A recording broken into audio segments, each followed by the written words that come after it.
Occupant une place exceptionnelle dans l'histoire de l'Afrique de l'Ouest, ils sont mentionnés dès le 9e siècle par l'historien et géographe arabe Al-Yaqibi, et même le célèbre Al-Bakri a visité leur empire, le Ghana, le fameux pays de l'or, et y a fait une description géographique parfaite.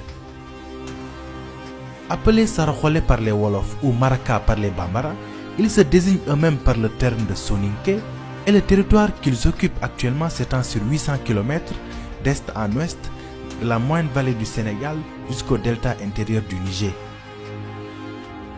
Bien que leur ethnie est plus ancienne que celle des Mandeng, ils sont culturellement classés dans le groupe Mandé de par leur langue, le Soninké, mais ils forment un groupe ethnique à part entière. Ils avaient une organisation sociale et politique très avancée et dans tous les domaines du génie humain, ils dépassaient de loin les peuples voisins. Dans cette vidéo, nous allons vous présenter ce vaillant peuple que sont les Soninké et l'impact historique qu'ils ont eu en Afrique de l'Ouest.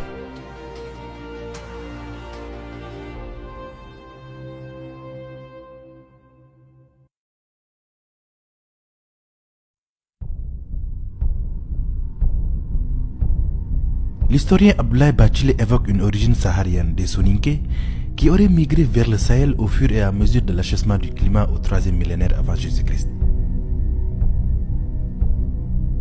Selon Germaine Dieterlen et Diarra Sylla, c'est un homme mystérieux qui répond au nom de Dinga qui serait l'ancêtre mythique des Soninké. Il était appelé Karé, c'est-à-dire ancien patriarche, et serait né en Égypte à Sona, nom que les Soninké avaient donné à Aswan. En Égypte, le Karé appartiendrait à la noblesse et était l'un des lieutenants du pharaon. Ainsi, selon cette thèse, les Soninké seraient originaires de la Haute-Égypte, dans la région de Sona, et selon la tradition orale Soninké rapportée par plusieurs Kesséré, autrement dit griots Soninké, leur nom même signifierait un habitant de Sona. C'est pour cette raison qu'ils sont aussi appelés Aswaniques, c'est-à-dire habitants d'Aswan. Après plusieurs années de service dans l'armée égyptienne, il décida de quitter l'Égypte après l'invasion de ce territoire par les Perses. Il arriva en Afrique de l'Ouest dans la région où se trouvent aujourd'hui le Mali, la Mauritanie et le Sénégal, et trouva sur place une nation d'agriculteurs, les Karo, qu'il réussit, lui et sa suite, à dominer. Les troupes de Dinka étaient d'excellents cavaliers, et ils étaient armés de lances, d'épées, de boucliers et d'armures de fer. C'est dans ce cadre que ces Soninké créèrent le royaume de Ouagadougou vers le 3e siècle avant Jésus-Christ. Igo Khassé Dinga est l'ancêtre des Soninké portant les patronymes de Ouagué, Diaby, Gassama, Doucouré, Sissé, Silla, Tandjan, Sohona, Touré, Djane, Berete, Saho, Sissoko, Bakayoko, Baradji et des patronymes qui en sont dérivés.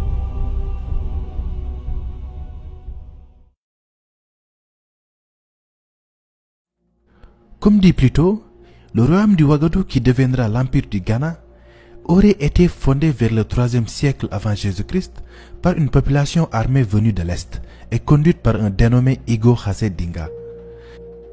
Les sources arabes sont à peu près d'accord avec la tradition orale Saraxolé. D'après le Tarikh et Soudan, histoire du Soudan en français, le Ghana aurait été fondé au 3e siècle avant Jésus-Christ par un peuple noir de cultivateurs. Une autre source, probablement occidentale, parle de la création du royaume par des Berbères venus du nord, fuyant l'invasion romaine. Le royaume fut par la suite dominé par les Soninké, peuple animiste vivant à la limite sud du Sahara. Mais cette thèse a été formulée en pleine période de colonisation pour nier l'origine noire de l'empire. Dans les premiers siècles de notre ère, le Ouagadougou, gouverné par Kayamagan Sissé, fondateur de la dynastie des Sissé Tonkara, finit par dominer un vaste territoire du fleuve Sénégal jusqu'au fleuve Niger. Le roi fondait son pouvoir sur le culte du Ouagadougou Bida, le dieu serpent, et portait le titre de Kayamagan ou roi de l'or. Il n'y avait pas de problème de succession, car la tradition plaçait automatiquement sur le trône le fils aîné de la sœur du roi. Donc, comme les Sérères, les Soninké aussi avaient une société matrilinéaire. En 1734, les premiers arabo-berbères pénètrent au Ghana. L'occupation du Maghreb par les Arabes favorisait le trafic de l'or et des esclaves entre le Ghana et Sidi El Massa, provoquant son ouverture et le développement du commerce transsaharien. L'empire du Ouagadougou, comme celui de Rome, fut d'abord celui d'une ville, une capitale dont le nom se trouve mentionné pour la première fois, semble-t-il, dans les écrits de Al-Yaqbi et dans Mourouj al-Dhahab, autrement dit les prairies d'or de Al-Masoudi. Il fut visité dans la seconde moitié du Xe siècle par le célèbre géographe arabe Ibn Hawqal et même Al-Bakri, donnant au siècle suivant une description assez détaillée de l'empire. L'empire n'était appelé Ghana que par les Arabes qui la firent connaître sous son nom en Europe et en Asie. Mais ce nom n'était pas sans doute la bonne. Si l'on en croit à Al-Bakri et ses récits sur le Soudan occidental, ce terme serait l'un des titres portés par le souverain, que l'on désignait encore sous celui de Kaye Magan ou tout simplement Magan, qui signifie maître. Quoi qu'il en soit, l'empire s'appelait le Ouagadougou et la ville principale était connue de ses habitants sous le nom de Koumbi ou encore Koumbi Salé. Au fur et à mesure que les années passent, l'opulence de cet empire animiste attirait les convertis de ses voisins musulmans. Dès 1042, des berbères convertis à l'islam, les Almoravides, aidés par le légendaire Wardjabi du Tekrour, de Père Soninké, entreprirent la conquête du Ouagadougou. La ville d'Aoudagost fut prise en 1057, puis Koumbi Salé en 1076, mais reprise par les Saraholais en 1087. Cependant, le Ouagadougou se trouve très affaibli et alors débuta son lent déclin par un démembrement progressif. Les populations de l'empire, hostiles à l'islam imposé par la force, commençaient à immigrer.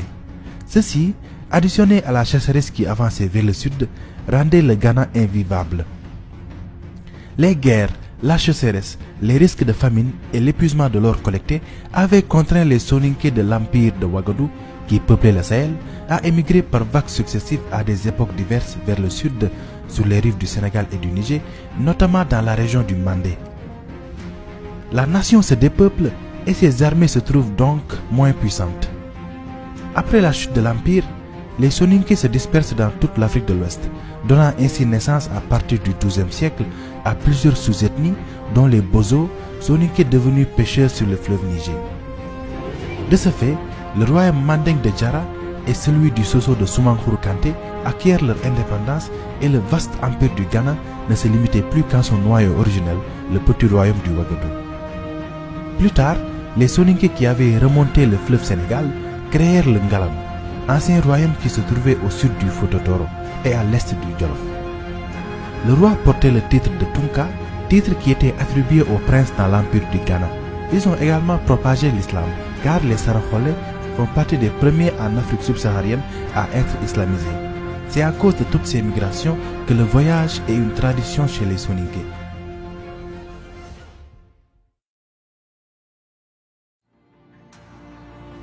L'organisation sociale des Soninké est très hiérarchisée. Elle comprend 3 niveaux. En premier, on a les nobles, hommes libres appelés Oro, auxquels appartiennent les Tunkalemu, princes prétendants à la couronne, les Mangou, courtisans guerriers ou confidents des Tunkalemu, et les Modilemu, imams, marabouts ou guides religieux. Ensuite, on avait les hommes de caste ou Nyahamala, auxquels appartiennent les forgerons, les travailleurs du bois, les griots ou les cordonniers. Et à la fin, on a les captifs ou Komo.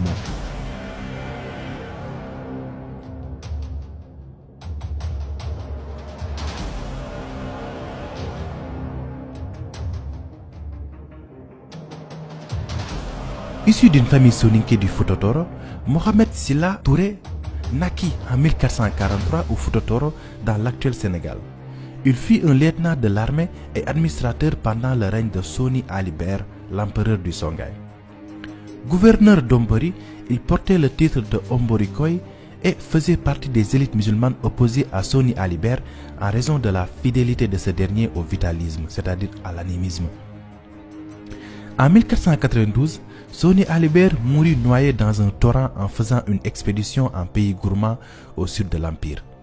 Après la mort de l'empereur, sa succession allait se disputer entre son fils et successeur désigné Soni Baro et le général Mohamed Touré. Ce dernier comptait de nombreux soutiens parmi la population musulmane pratiquante dans l'armée impériale et parmi les dignitaires de Tombouctou qu'il allait mobiliser pour vaincre l'héritier légitime au terme d'un conflit de 2 mois et fonder une nouvelle dynastie en 1493, celle des Askia. Les premières actions de Laskia furent la reconquête de ce qui restait de l'Empire du Mali et de l'Empire Peul du Massina. Il lança une guerre sainte contre le royaume animiste de Mossi de Yatenga au sud, mais il se solda par un échec sanglant. Il accomplit des invasions réussies dans les États Haoussa à l'est et dans les régions occupées par les Berbères au nord, comme Agadez, Walata et les mines lucratives de Tegaza qui, par leur production du sel, allaient enrichir le Songhai pendant des décennies. Le règne de Laskia Mohammed sera marqué par un encouragement à l'islamisation de la région, produisant notamment une floraison de la vie intellectuelle à Tombouctou, dont les lettrés l'avaient soutenu dans sa prise de pouvoir et qui allait devenir l'un des plus grands centres intellectuels de l'islam. Devenu aveugle, il cède le pouvoir à son fils Moussa en 1529 et meurt en 1538 après avoir eu quelques 100 enfants de femmes de toute origine.